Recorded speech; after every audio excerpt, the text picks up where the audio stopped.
Hey everyone, welcome back to the Investor Chef YouTube channel. Today I'll be diving into Commsec Pocket and see if it's worth or not in 2021. This is an app I personally wish I had when I first started investing, as it can be very overwhelming and daunting when you first start investing. You're not sure where to go, where to look, so this is an awesome app for that. This is a great way to start your investing journey.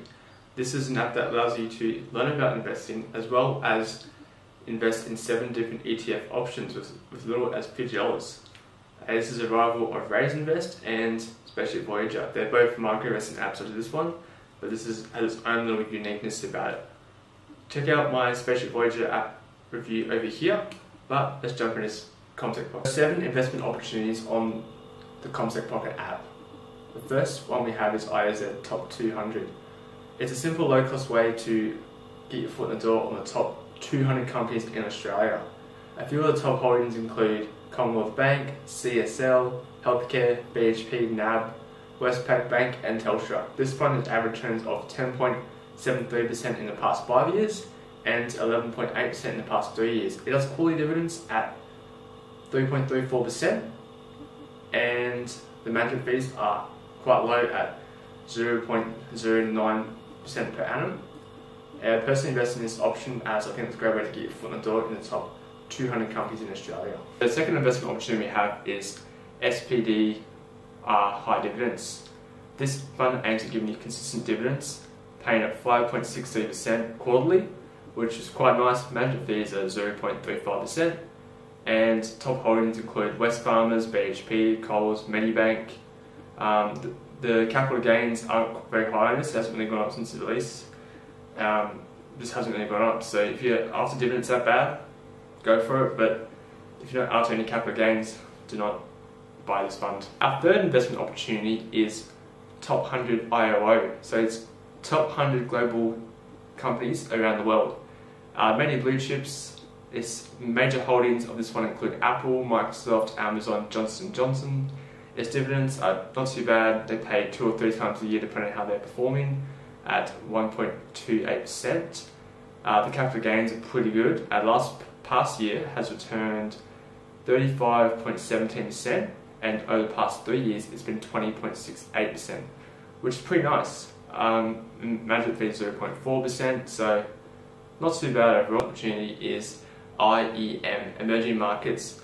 It's a fund that gives you access to over 800 companies worldwide. Some countries on this include China, Taiwan, India, Korea. Some of the top holdings include Taiwan Semiconductors, Alibaba, Samsung and Tencent Holdings. The returns haven't been that great, only 7.24% the past year, and 3 years has been 9.47%. They do pay dividends at 1.51% twice a year, and management fees are on the high side at 0.7%. Investment opportunity is Healthwise IXJ. It tracks the top healthcare sector companies around the world. It has performed quite well the past year, bringing in a capital gains at 19.9%. Maybe because of all the vaccine mandates around the world, but I won't dive into that because this is a finance channel and not a politics channel. In the past 3 years, it's provided 12.91% capital gains, and for the top holdings include Johnson & Johnson, Pfizer and Roche. It does pay dividends twice a year at 1.95%, and a great option for those who want to add their healthcare sector to the portfolio. Our fifth investment opportunity is Ethies, Sustainability Leaders. This is a great one for the vegan investors out there. The fund has picked up some of those ethical companies around the world. There are about 200 holdings. I'm not going to add this to my fund as it's very sustainable and has great potential for growth. The top holdings for this one include Nvidia, Visa, Adobe, the Home Depot, and the great returns of 31.60% in the past year, and the past 3 years has been 25.94%, which is pretty nice capital gains.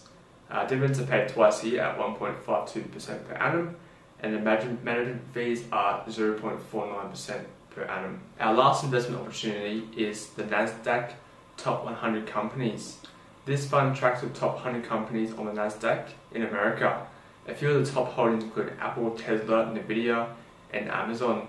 It has nice returns of 30.58% in the past year, which is pretty crazy, and then the past 3 years has been 29.4%, so it's very consistent capital gains, Management fees are 0.38%, which are pretty low. Dividends are twice a year at 0.7%, so it's enough to cover the management fees, but not enough for income. I'm looking at this one just because capital gains are pretty crazy, and the big names in this one have just shown crazy amounts of capital growth over the past few years. Some of the features I like about Commsec Pocket is obviously you can invest your money into it, but you can also learn from it. It does provide some education. The learning section provides you with investing articles, investing basics, information on building a portfolio, investment news, and how to get you started in your investment journey, which is why I like this app, and this is why I wish I had it when I first started investing. It's a toolkit to start, where other apps like Commsec, you just turn into a deep end. Like, you know, you can buy and sell shares. There you go, off you go. You don't know what to do. It's like you're so lost. Where this app, it tells you the basics. You have limited investment opportunities. Like, you know where to start from. It gives you a good place to start from. So I just recommend Commsec Pocket for that reason, for beginner investors. There's also the feature of auto investing. Commsec Pocket allows you to make automatic investments weekly or fortnightly. It's great for the guys who want dollar cost average into ETFs and slowly build up their holdings. The fees are quite low for this app too, so $50 to $1,000, it's only a $2 brokerage fee, and over $1,000 it's 0.2%. So that's quite low. It's cheaper than Commsec, and it's cheaper than a few other competitors. In conclusion, Commsec Pocket is great for those new to investing. It also actually connects to your Commsec account. So if you have Commsec and Commsec Pocket, they will link in your Commsec account so you can see all your holdings in one place, which is what I quite like because I have Commsec as well. But yeah, if you enjoyed the video, give it a like, subscribe, and subscribe for more videos like this. Thanks for watching. Bye.